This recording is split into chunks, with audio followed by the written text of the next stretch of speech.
Here's reviews of all the anime I watched and manga I read in the first half of 2026. Let's begin with Orb. On my last video, a lot of people recommended that I check out Orb, so I watched Orb and I pondered Orb and I came out finding Orb to be lacking. I feel like this is going to get me in a lot of trouble because apparently this has been really popular with people who are way more influential than me. But while I really appreciated a lot about this show, I was disappointed and actually kind of frustrated with it, if not made to feel quite unpleasant about the whole experience. I'll start positive because there are things I liked about this. First and foremost, I think that the writing is fairly excellent throughout. Indeed, there are a few speeches in it that really stayed with me. There's one in a burning church about how people in the future view people in the past that has like a perspective on history that I thought was very thoughtful. I also have to give the entire operation massive props for what I think is a very ambitious but important strategy for how they did the whole show, because if you're not familiar, the main character, the protagonist that you follow, changes rapidly throughout the show. You get a lot of different protagonists, and that is a huge risk, right? Because you get attached to these characters and then they just kind of disappear. And you have to be introduced to a whole new group of people. But it's handled really well, and the reason it's handled well is because it's not just like an experiment, like what if we did this, ha ha ha. It actually has a point, because one of the big themes of the entire show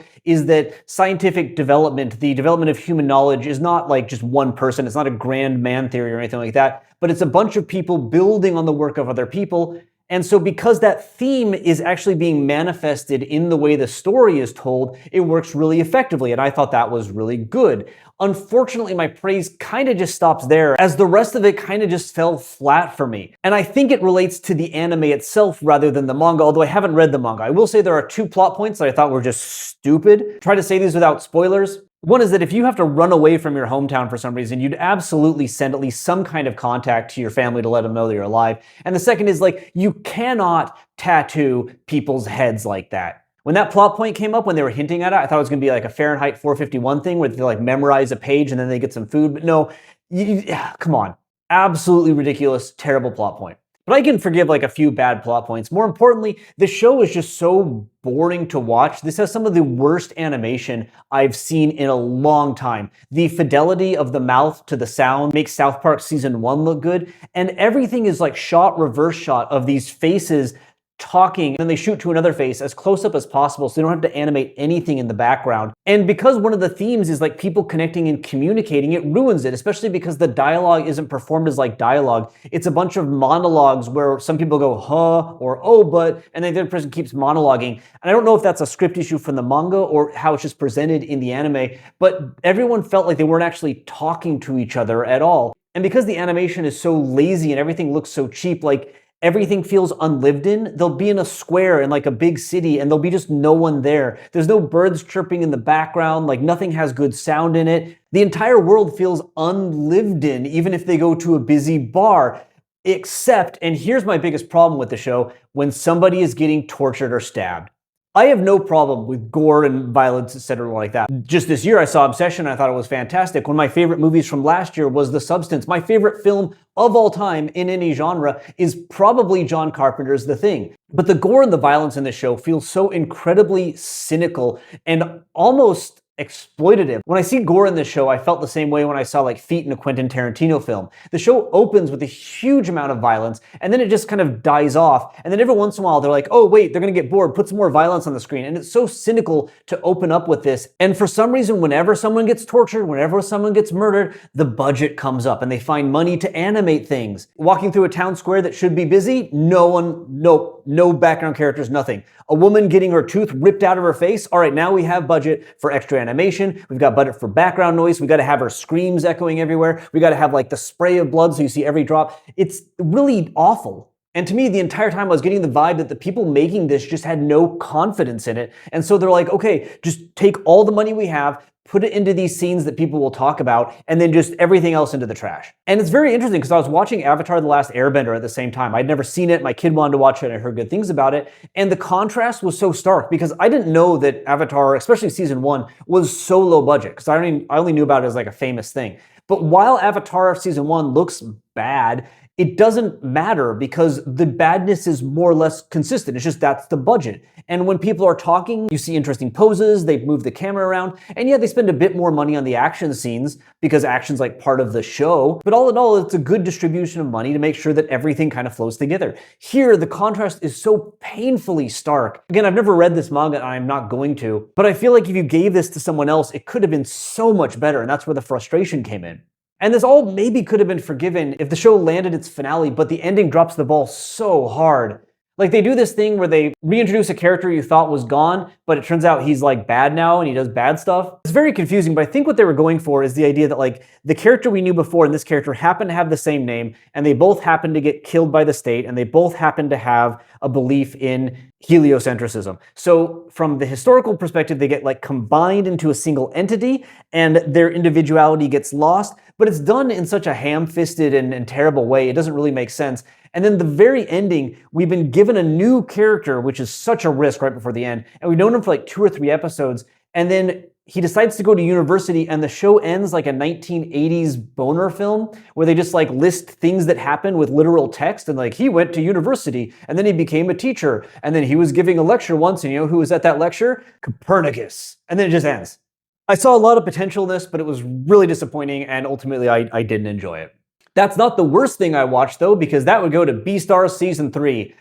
Nothing positive to say at all. I watched BEASTARS Season 1 when it came out on Netflix. I don't even really remember why. I just think I like the animation on the preview. I was like, oh, that's kind of nifty. And if my memory serves right, I thought the first season was really good. A nice little self-contained story about these people at a school navigating interspecies relationships. It was a bit of a heavy-handed allegory for racism, but it all worked pretty well, I thought. If my memory serves right, I thought the second season was okay. It was kind of expanded out into the greater world. I was a bit troubled that like the romance that was a big part of the beginning season just kind of never did anything, like it never moved forward or whatever, but I remember thinking it was all right. And I had to be, because when I saw the third season came out, I was like, oh yay, I get to watch more of this.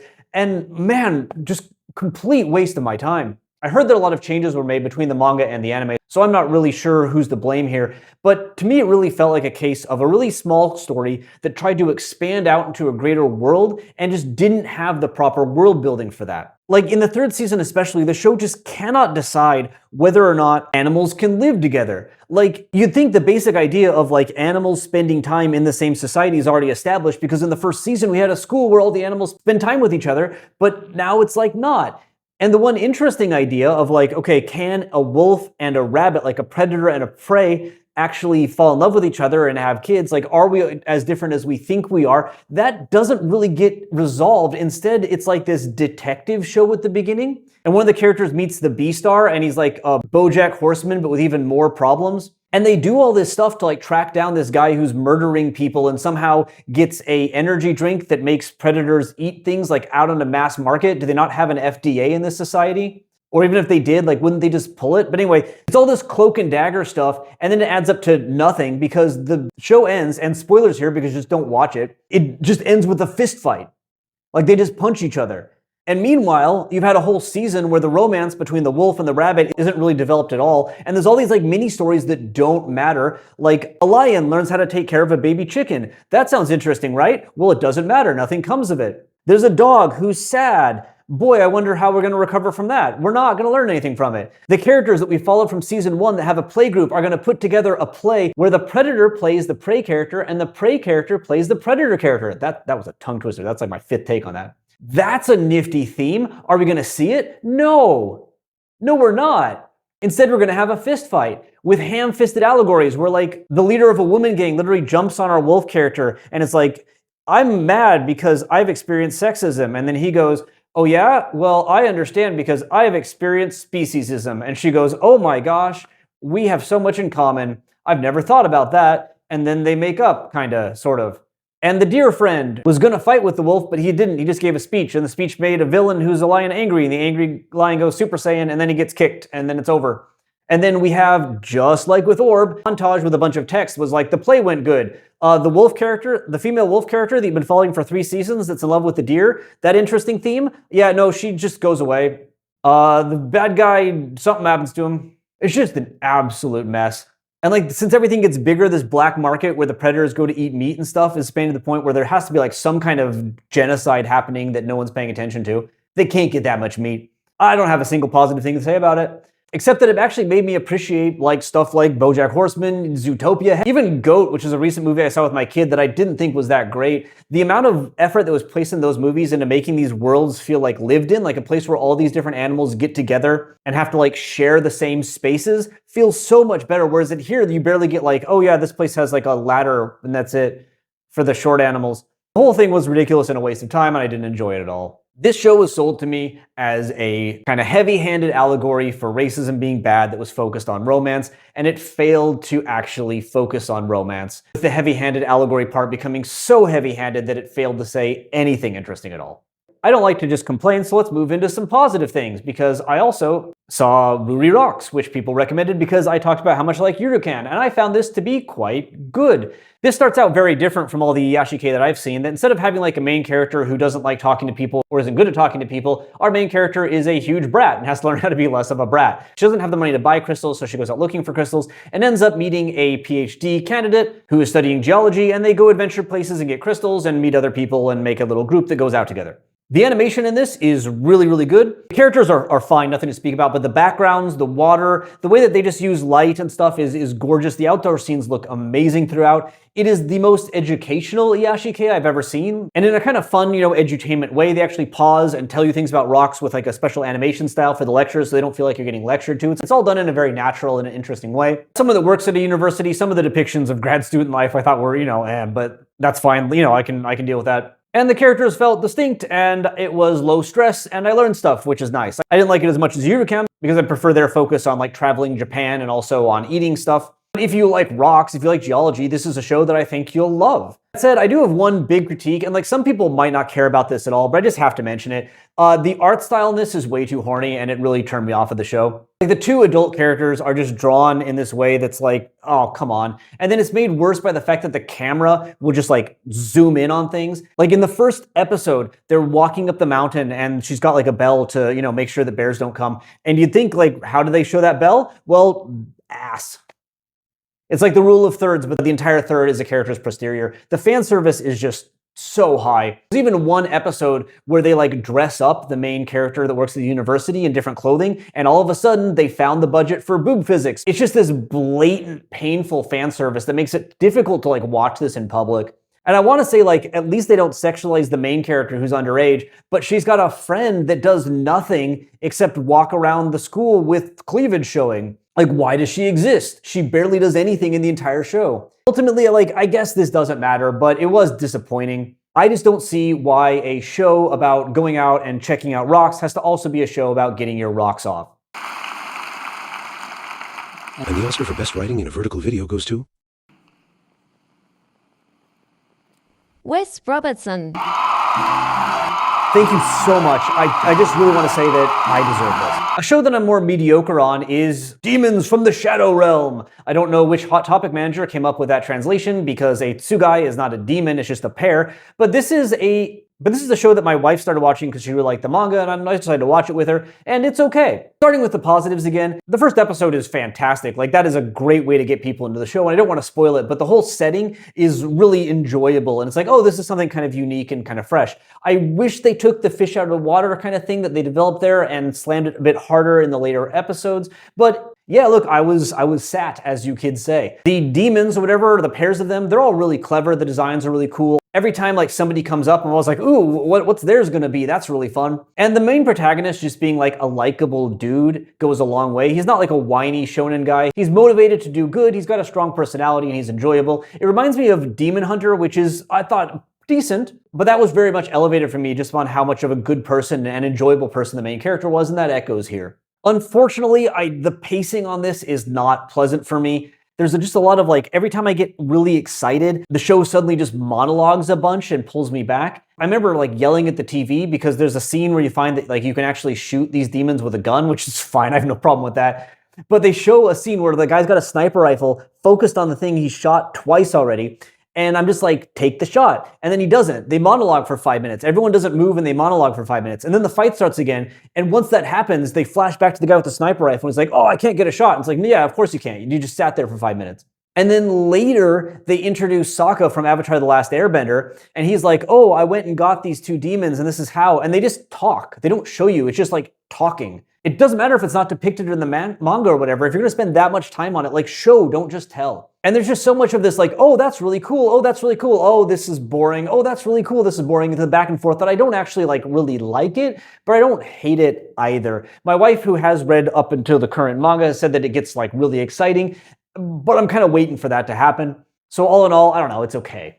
I actually find it more interesting than Orb, but I don't think I'd like really recommend it either. To try to go back to positive, after I did the Ori no Tsukasa video, people said I should actually check out the anime, Medalist, and I watched this with my whole family, which I think biased my review, but I thought it was great because we all really liked it. I love something we can all watch together. So the basic theme of this show is like, you're never too late to start, and it's about a coach who started too late, who's coaching a young figure skater who's too late to be, a world champion level. It's got good themes. It had me locked in from the first episode when I was introduced to the concept of a good idea punch, and the humor landed for me. The animation is fun and fresh, and I really have to give this a lot of credit for how they blended the 3D skating animation with the normal animation. Like normally the show's animation is fine, but when somebody is doing like figure skating, they'll go to a 3D one and it's kind of seamless. Like it doesn't feel out of place. It goes back and forth really well. And the 3D animation is really good. Like there were times that we found ourselves being like, wow, that person's really good at figure skating. We had to pull back and be like, no, that's an animation. That's not real. It looks really solid. And it's just like a charming kind of wholesome show. I will say that the first season to me is leaps and bounds above the second season. They switched both the intro and outro to worse songs and less interesting animation, which was a bummer. I missed the worm animation that ended the first one. But also it becomes, especially for the first few episodes of that season, kind of like exposition the anime. And for the first time, I found myself kind of like looking at my phone. Also, a bunch of the characters that we were introduced to in the first season that I really liked to see them develop just got kind of put to the side for these new characters, and that left a bad taste in my mouth.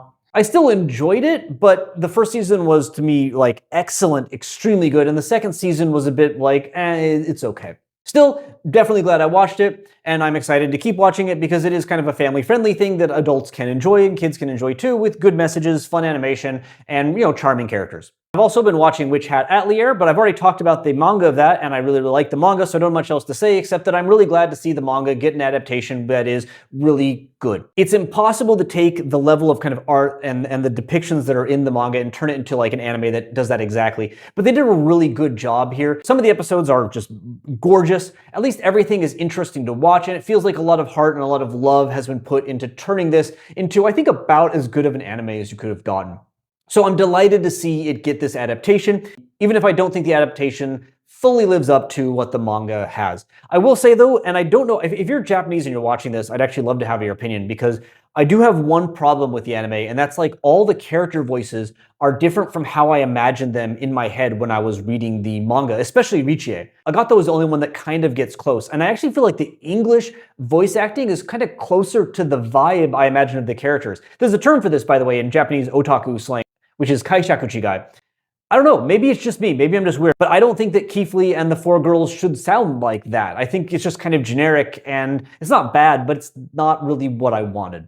So, I don't know. But yeah, good show, definitely check it out. Glad to see it. A show then that completely surprised me that I really liked is Marriagetoxin. So this show, let's just start off, is incredibly stupid, but that's not a critique. I have no problem with the stupid arts. I loved Pop Team Epic. Mostly. The problem is when stupid art thinks it's smart, so like an Elon Musk joke, or when stupid art thinks that you're stupid. And because it is stupid art, it can look down on you and just be like the turn your brain off and just kind of, condescend to you in terms of content, not put any effort into its design. An example of this, I think, is my dear friend Nokotan, which took a banger song and some solid deer puns and just wasted them on some of the most meaningless, unenjoyable content and bad virginity jokes. This show, however, is smart in its stupidity. It plays with your expectations and subverts them for humorous effect. Like just from the very beginning of it, this is about a guy who's like a poisoner. That's his ability. He poisons people. And he has to find a bride because his bloodline is running out. And so he ends up with like a marriage swindler, someone who tricks men and women to get money out of him to help him do that. So you'd expect, oh, okay, he's gonna like slowly poison people. No, he poisons himself and then gets like superpowers and punches them. It's dumb. He has a cleaning liquid that he uses to cut a car in half in the first episode. It's really dumb. But like, it's dumb in a clever way. The villains he fights all have their own powers, and one of them like messes with noise and music. So at one point he like blows up a tree and then makes a violin out of the pieces of the tree and does this with it, and you think, oh, he's gonna do like a violin attack or something. But then he just like throws it like a projectile and runs away. And there's so many times in this where I've been like, that's so dumb. But then it's not dumb. It's a Chekhov's gun. It's a payoff. Like at one point, the main character chugs a bunch of beer and then like vomits it up as a party trick, but it's like in a bag he carries in his throat or something. So it's like holdable. It's disgusting. And you're like, that's stupid. That's dumb. But it pays off. There's a payoff for that. At one point, he's a bodyguard for this woman, and she's like the heir to $1 billion company, and it turns out the company makes like party favors. It's such a stupid idea, but it has a payoff. It's great. There's so much thought that has gone into the absolute stupidity of this. That music character I mentioned earlier, all the villains have like verbal tics, like, you know, they always do in shonen anime and stuff like that. And this one says he puts do in front of everything. Kind of slangy Japanese that means like extra. It's translated as super in the translation. But you may think, okay, that's random, but no, it's not. Think about it. Do, right? Do, re, mi, fa, sol, la, ti, do. He's a music guy. And before you go, come on, the curtains aren't yellow for a reason. No.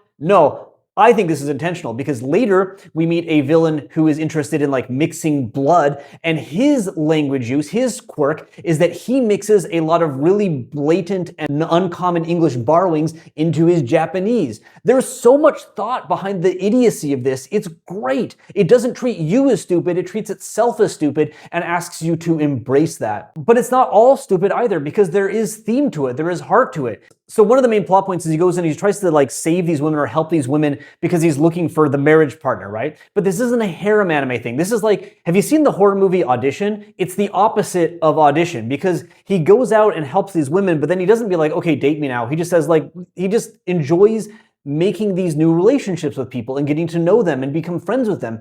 And the whole point of this, it's like the anti-harem show, the anti-incel show, where it's like, go out and help people and do nice things and be good. And you will meet people and they will be your friends, and some of them will not be interested in you romantically at all, but eventually maybe one will. And throughout that journey, you'll have done a lot of good, you'll have put a lot of good into the world, and you'll have met a lot of people, and you yourself will have evolved and become a better person, and you've touched these people's lives. And it's a lovely little theme. And when the show wants to be sincere, it does so by just kind of pushing all the silly stuff away, sometimes literally. There's a scene where they go to a shark-themed restaurant where everyone's wearing shark heads and saying shark, shark, and one of the waiters like bites you and then drips ketchup on your head. It's really stupid. But in it, when he's confessing to the woman he saved, not that he wants to date her, but that he just wants to get to know her better, and he hopes that they can be friends, and he kind of admires what she does with her life. You see the shark actually coming to bite him, and then he takes his shark hat off, and the shark like goes, ooh, and kind of backs off. And it's like the show meta-commenting on itself and being like, hey, hold up. The stupid needs to wait. We're not going to be stupid for a second. We're going to be sincere here. And it really works. It's lovely. Do I recommend this? No, this is an embarrassing show to recommend. It's really dumb. It's incredibly stupid. I enjoyed the hell out of it.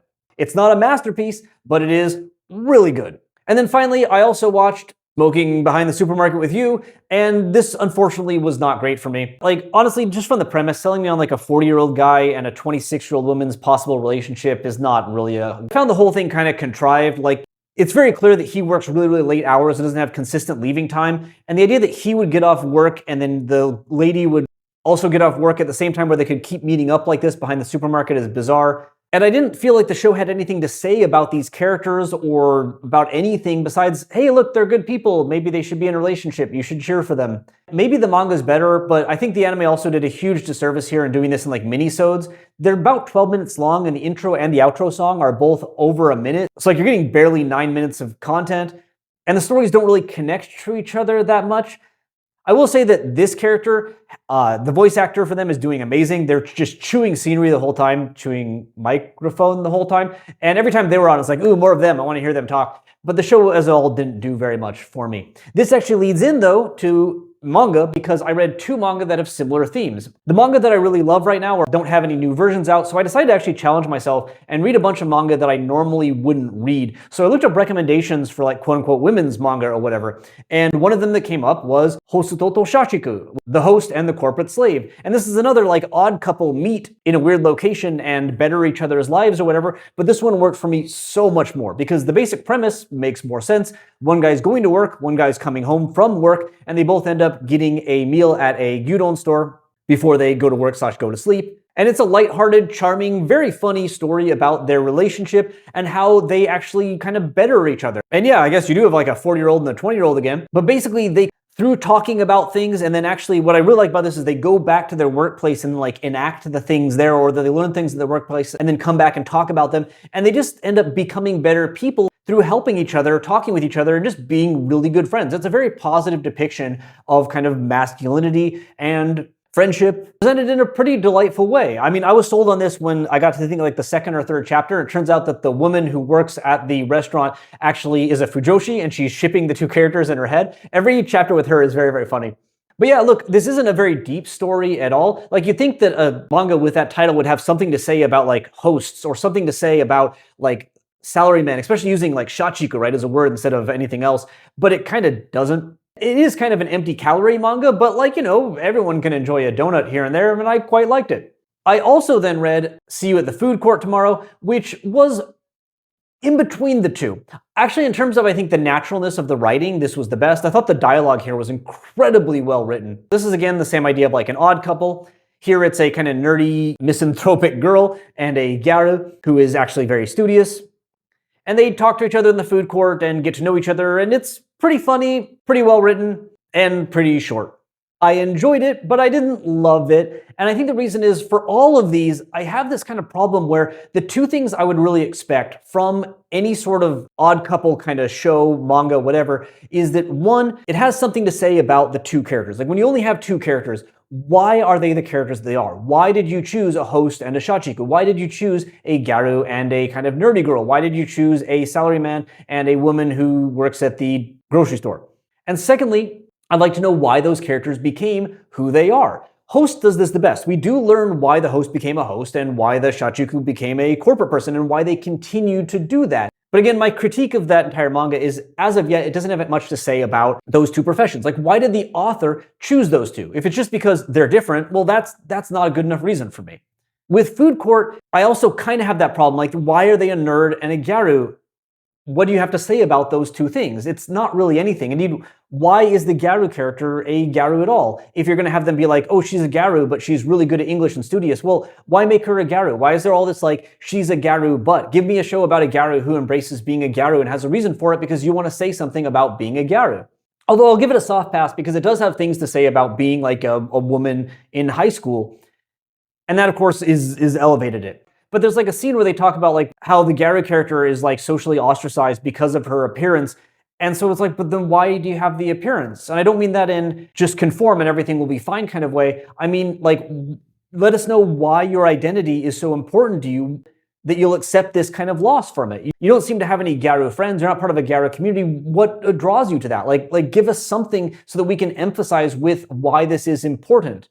I don't know, and that was kind of missing. And then with smoking, I don't know why the author chose those 2 character types, and I don't know why those 2 people became them. And if that information is later revealed, like in the manga or something, it kind of, I think, needs to come earlier. So I don't love this whole thing, but if you do like it, I would say Hosto Shachiku is a good one to try. I also have continued to read the book manga I mentioned earlier. It's up to volume 3 now, and I just like to say that I continue to think this is great. In the first one, I was kind of like, oh, it's a bunch of vignettes, but now that I've read up to the 3rd, I can see how there's like this theme of this bookstore becomes a central place where all these characters have their lives affected and their lives end up connecting because of this kind of central area. It's like a treatise on the importance of 3rd spaces and of just going out and doing things and meeting people. And it's so well written. It looks really great. It's such a good story with interesting characters. I just cannot recommend it enough, and I continue to recommend it. I've not been disappointed as I continue to read it. I also read Well Then You Make It, and this is my highlight. I do not really like romance stories. This is a romance story, but I loved this. I thought this was so good. The premise of this one is that there's this guy, and he's like, they show him initially, he's going out to work with his work friends, and he's about to propose to his girlfriend, and everything's going great, and then he proposes to her, and she says nope, and just leaves, and then you find out that all of his work friends actually hate him, and it's because he kinda sucks. He's got like a traditional mindset. He doesn't appreciate his fiance. He says things to his coworkers that are offensive. And so he decides that he's going to cook for himself. And through this journey, he becomes a better person. It's a very simple concept and story, but it's told really, really well. His coworkers end up kind of like forgiving him and noticing that he's really trying to change, and they actually change as he changes. They all end up helping each other. You find out what happened to his fiance, and she's changing in interesting ways. And really, like, the message of the show is if you want to, you can change. It's going to take time. It's going to be hard, but you can do it. And it's important to try to change and try new things because that's how you learn the things that you really like. Like, this isn't like oh, everything is bad. All old ways of doing things are bad. Conservative views of like life or whatever are bad. Like, the character really loves this Japanese dish that's really hard to make and traditional, and everyone tells him like he's out of date and lame and awful for it. But he tries all these new foods and he realizes like, oh no, there is all this other stuff I liked, but he still really likes that food, and so he still goes back and makes it. And he has like a brother who's even more kind of like old-fashioned than he is, but the brother's inability to try something new and kind of open up is hurting him. And ultimately, at the end of that kind of arc, the brother changes a little bit in a way that helps him, but he doesn't like throw away everything in his old life at all. There was a show called Extremely Inappropriate that was on Japanese TV a while back, and it was good, but it kind of like failed to say anything because it had this centrist, like, I think it was because it didn't want to get people on the internet mad, but it started like critiquing Japanese 1980s mindsets and everything like that. But then it did this whole like, oh, but the future, the present, that has bad stuff too, so I guess there's just good and bad everywhere. And this is much more concrete, and they're like, no, some of these things are not good. And that doesn't mean that everything that is there now is good either, but by being open-minded and trying some new things, even if those things end up being unpleasant for you, even if you don't like them, like some people get into relationships with people that they end up not finding enjoyable. These experiences can help you find what you really like and articulate why you like it. And in doing so, it's important to be respectful to the people that make you food or are with you on the journey. It's a really lovely story. It's really well told. And even like, I remember when I was into the second volume, I was kind of like, this is good, but like this whole, the man should cook too feels a bit out of date. But then they updated it with some other themes that characters deal with that are more modern. And so it does feel like, very, very set in a real world. The characters do, change a bit more smoothly than I think happens in real life, but that's okay. The story's got to move on. And I really would recommend it. My only caveats are like really, really subjective ones. Like I don't love the art style. I find the characters to be like fluffy in a way that I find off-putting, but I guess that's just me. And also this artist, please, if you somehow are watching this, I really like your manga, but can you please put arrows pointing at who's speaking? It's really hard to tell when there's all just circular bubbles and I have to guess based on location. I'm old. I would like a direction telling me who's speaking, please. I thought we perfected that technology. We don't need to get rid of it. Really great. Highly recommend it. And then lastly, I read one volume of My Ex-Boyfriend is Now into BL or whatever. I don't know what the English title is. I feel like my entire time on this channel has prepared me for reading this comic because it just pops a bunch of BL slang in there and just doesn't hold your hand at all. I need to keep reading this, but I will say that the first volume was very interesting. This is so far out of my normal wheelhouse, but I did like it. Earlier I was talking about like, why is the Garu a Garu? Like, why is the Shachiku a Shachiku? This is clearly made by somebody who is really into BL and has things to say about BL and BL fandom and BL characters. And the question of why are these characters BL fans and what is this saying about these characters as BL fans to the broader BL community is very, very well established. To the extent actually that this is not a friendly manga for people that are not familiar with BL, because I think the author just assumes that you won't be reading it unless you are a fan of BL. When I do my next review at the end of the year, I'll give more because I'm going to continue to keep reading this. I just want to say that this was pretty interesting, and I'm glad that comics like this exist, even if I'm not sure it's for me yet. That's, I think, everything. Thank you for listening to me rant on my channel. For some reason, I don't know why you care. If you disagree with me, that's fine. But honestly, if you agree with my opinions and there's things that you think I should check out because you have similar opinions and you've seen something you think I would like, please do put it in the comments because a lot of things I enjoyed this time around or even tried this time around, even if I didn't enjoy them, were recommended by people, and I appreciated that. So, yeah, bye.